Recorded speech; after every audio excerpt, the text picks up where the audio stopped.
It's the team from the University of New England and their faculty advisor, Will Winter.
Georgia. Grace.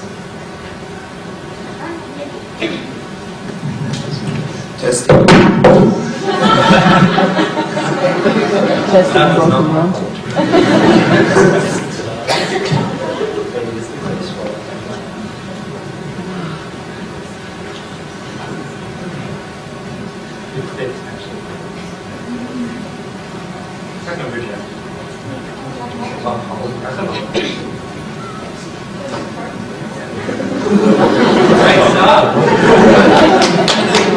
You have 1 minute left in your set-up period.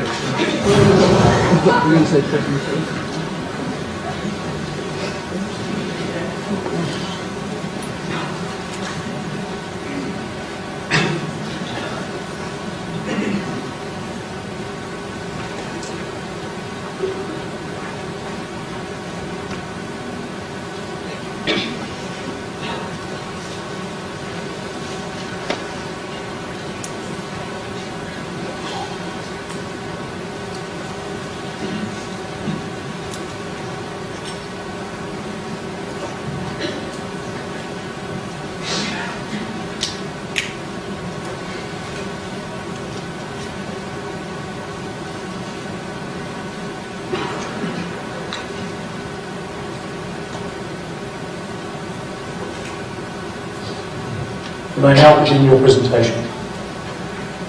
First of all, I would just like to acknowledge the traditional custodians of the land and the elders both past and present on which this meeting takes place. The New England region is rich in Aboriginal and agricultural history and culture, home to the Enactus, Dungari, Gumbaynggirri and Mermaid tribes. 10% of Australia's population faces the hardships and unique entrepreneurial opportunities of living in rural and remote Australia. Enactus is part of this 10%, building strong, connected and well-resourced communities, providing opportunities for a sustainable tomorrow. Enactus currently has 4 projects: Farming Futures, the Minimbar project, Finley and Hilly's Foods, which are in various stages of the project timeline. Today, we will be focusing on 2 of these, Farming Futures and the Minimbar project, which are both in the implementation stage of the project timeline.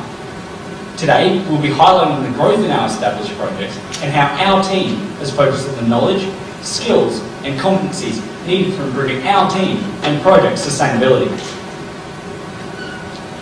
We are the lucky country. As a nation, we have never gone hungry. Yet, we are in crisis. By 2050, world food demand is expected to increase by 70%. Currently, our agricultural sector contributes 12% to Australia's GDP and could be a major contributor to economic growth. Demand for agricultural graduates exceeds supply 4-to-1, yet 30% seeking full-time work were unemployed. To identify the key underlying causes of these issues, Enactus UNE consulted with representatives across the agricultural and educational sectors.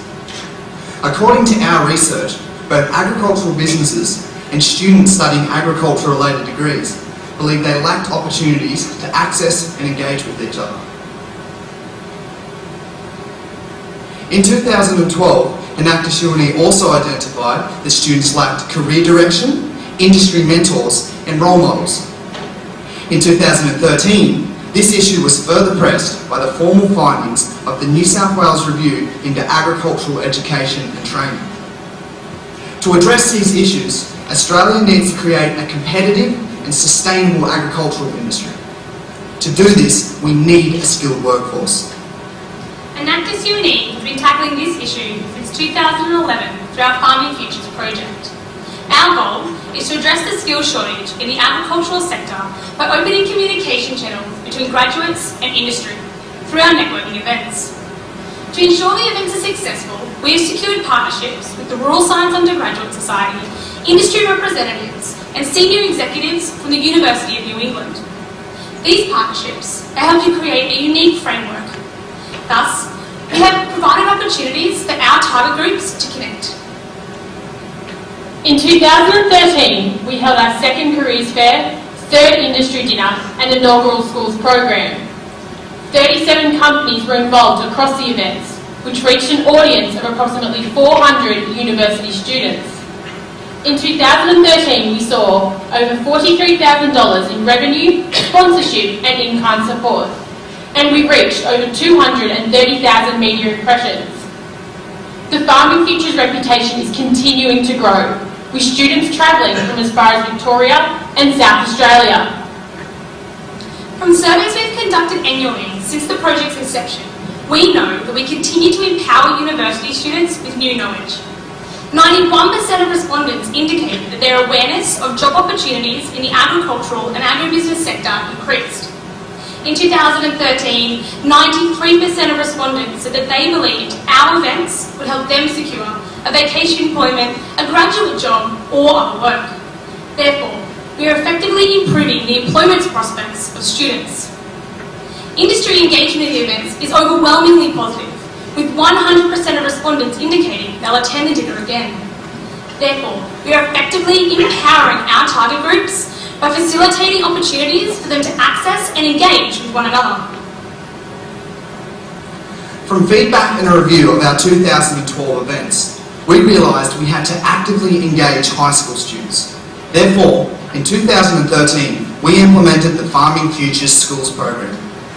During the schools program, 90 students attended the careers fair, where they completed a questionnaire actively engaging them with the companies.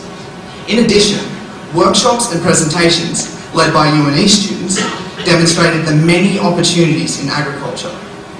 Students also had the opportunity to visit UNE's world-class research facilities. To assess the specific needs of our new target group, a separate survey was conducted to obtain quantitative feedback.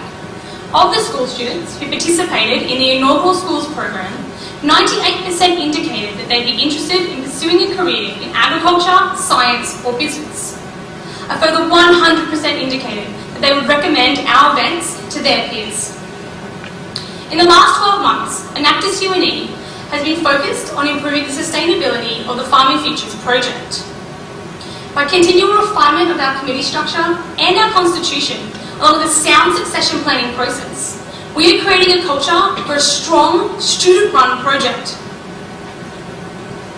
UNE's School of Environmental and Rural Science continues to guarantee our project by underwriting our events to the value of $20,000 annually. In addition, this year our project has officially been incorporated into the school's marketing strategy. Furthermore, the introduction of the Farming Futures Ambassador, Ms. Catherine Marriott, a champion of the agricultural sector, sees the Farming Futures brand continue to gain industry recognition. Plans for our 2014 event are progressing well, with 21 companies currently registered to attend. In addition, our 2013-2014 committee has made an undertaking to reduce their impact on the environment by minimising paper usage within our project. Given these recent developments, we are excited to announce that Farming Futures will be Enactus UNE's first self-sustainable project by the end of 2014.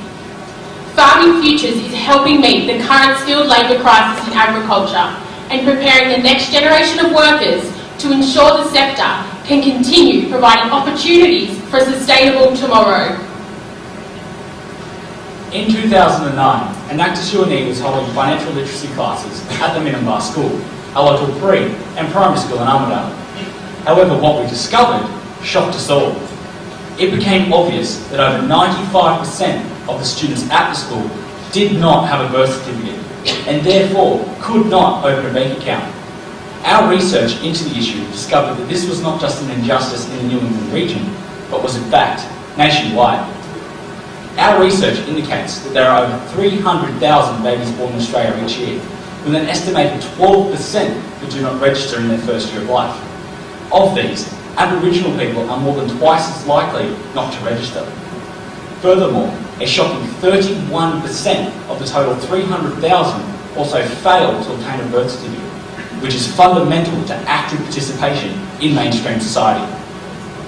Many are shocked at the cost of a birth certificate. Shocked in order to prove their own identity, they must pay up to $51. This cost can be simply unaffordable for many, with the cost of rent and food taking out large amounts of a weekly income. Here are some words from community leaders. That $50 is a lot of money in some families. It wouldn't be that there isn't an intention to do it, but it's when you've got that spare money. And for a lot of people, particularly in rural New South Wales, $50 is an enormous amount of money. When you miss those simple little things like a birth certificate, I mean, straight away you're on the back foot. And I mean, it's so hard. And I mean, sometimes the easy things in life just ain't so easy. Yet, without this simple document, they are stranded, unable to gain access to a driver's license, a tax file number, or even a bank account. Without a birth certificate and the consequent inability to participate in mainstream society, many opportunities are lost to improve one's standard of living. From this, our project pivoted to create a new goal, to obtain free and automatic birth certificates for all Australians. To achieve this, we have undertaken two complementary approaches. Firstly, to raise funds and provide free birth certificates to students and their families from low socioeconomic groups throughout our community.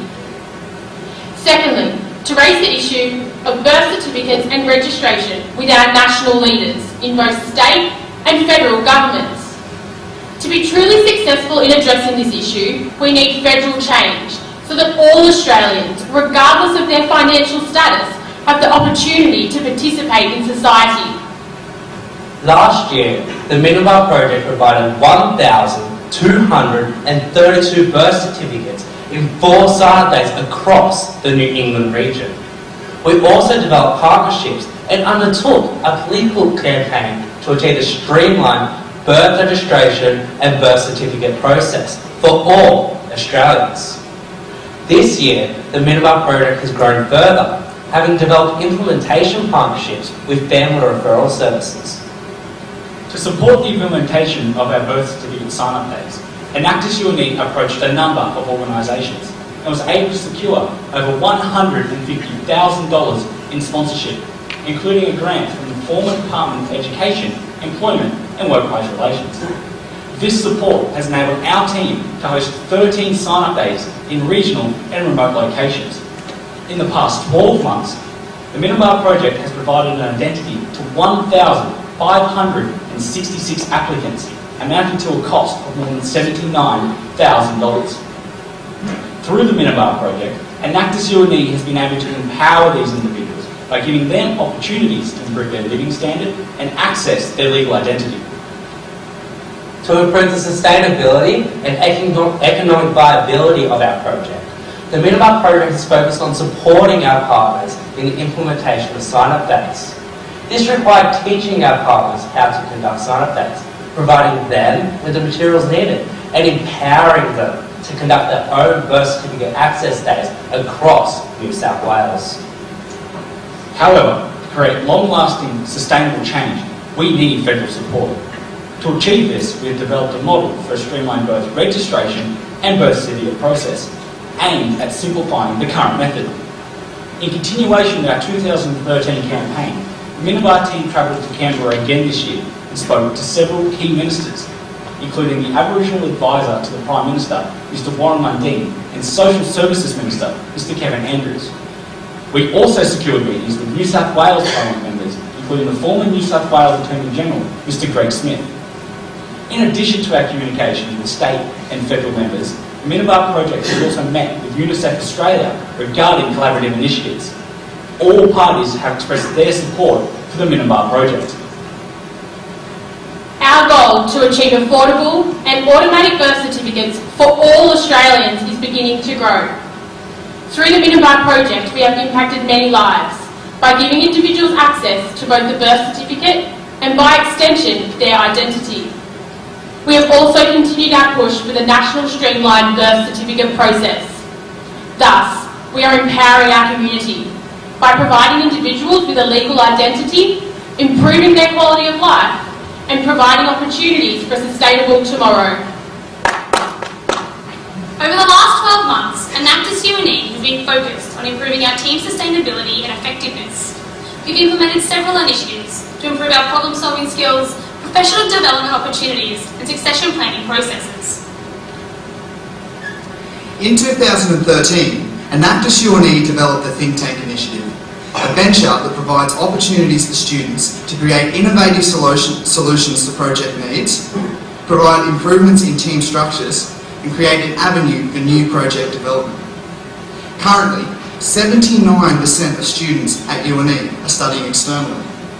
For Enactus UNE, this poses a significant opportunity to engage these students in our projects and expand them nationally. One of the main outcomes of the think tank has been the inclusion of external students studying at UNE in our Enactus team. Since July, the think tank has developed important improvements to team activities, such as meetings, social events, and fundraisers. It also assisted in identifying one of our newest projects, Helios Foods, which, in partnership with Blush Tomatoes, aims to utilise surplus tomatoes to create a food-based product. Along with the think tank, Enactus UNE has undertaken a number of professional development initiatives to improve the skills and abilities of our team members. We've begun monthly sessions with our Business Advisory Board members, providing professional development sessions on public speaking, resume development, and rural leadership. In the past 12 months, Enactus UNE has reached over 600,000 media impressions and developed 4 new partnerships and collaborations. Our 33 team members have contributed over 6,000 hours to our team activities. Farming Futures has connected over 522 university students, high school students, and industry representatives, and is on track to be our first self-sustainable project. The Minibar project has improved the standard of living of 1,566 Australians from low socioeconomic groups and is campaigning for a streamlined birth registration and birth certificate process. Enactus UNE is effectively engaging our target groups to access opportunities for a sustainable tomorrow.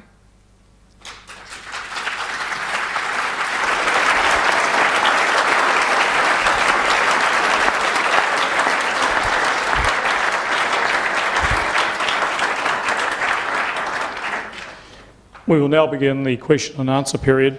Only judges may ask questions.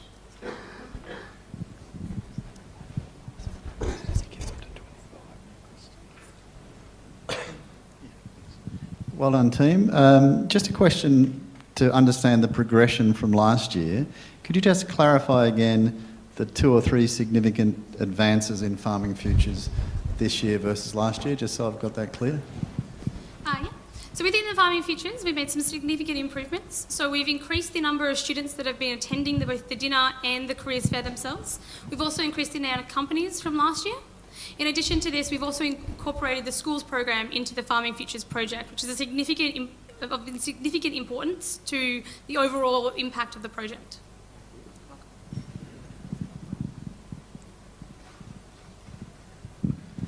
Can you register to vote without a birth certificate? You can get several things without a birth certificate. You can obtain some forms of support.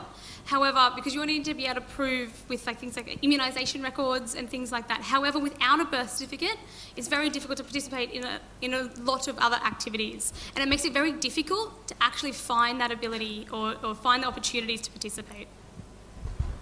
Hi. In Farming Futures, how many jobs have actually been created? How many people have you matched to jobs with the companies you're talking to? So in Farming Futures, it's difficult to quantify the actual amount of students that have gained employment. However, many students have gained scholarships, such as through the Royal Agricultural Society, internships with Ridden Farms, for example, and graduate jobs through Australian Lot Feeders Association. Although one may apply for the job, they must be the best applicant to actually receive the job. Thank you. You mentioned in Farming Futures that there was a significant undersupply in agricultural graduates, but you also showed the next slide that there was significant unemployment in agricultural graduates. I didn't understand the connection between those two figures. So our aim is to network companies with students, because students, there are jobs available, but students are completely unaware of the job opportunities within the sector. So if we can put students with companies in the sector, we can collaborate and give those students employment.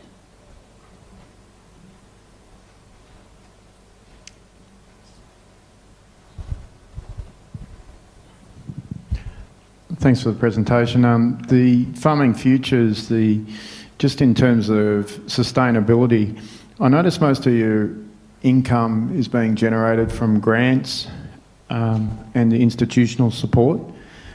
Is there anything in addition that you might be able to add that highlights how much impact or contribution from industry to the sustainability of the program? So although the School of Environmental and Rural Science underwrites our project to the value of $20,000, we have never fully used this $20,000 because we have had so much support from industry. And as I said in the presentation, we raised the $43,000 in revenue, sponsorship and in-kind support, which means that we've never had to fully use that money from the grants and support from the School of Environmental and Rural Science. Thanks for the presentation. In the Minimar project, you said you're working with the politicians on legislative change. What legislative change is actually going to make a difference in this area? Yeah, so there are a number of programs currently being developed within the Department of Human Services and Social Services, not necessarily legislative change as such as changing legislation within government, but there are a whole heap of bureaucratic changes to the systems that are currently in place that are joining up certain departments. They're trying to save millions of dollars in bureaucratic costs within the government.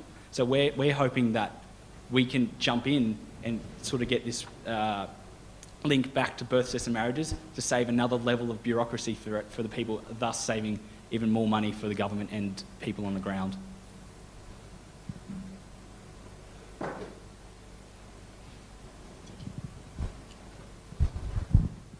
Thank you. If I can echo a good presentation again. Could you perhaps give some clarity in terms of think tank? I know that was something you tackled towards the end, but clarification in terms of how you measure it, particularly as it relates to an Enactus team, how you make it more effective, how you make it more efficient, but the key thing that I'd be interested in is succession planning.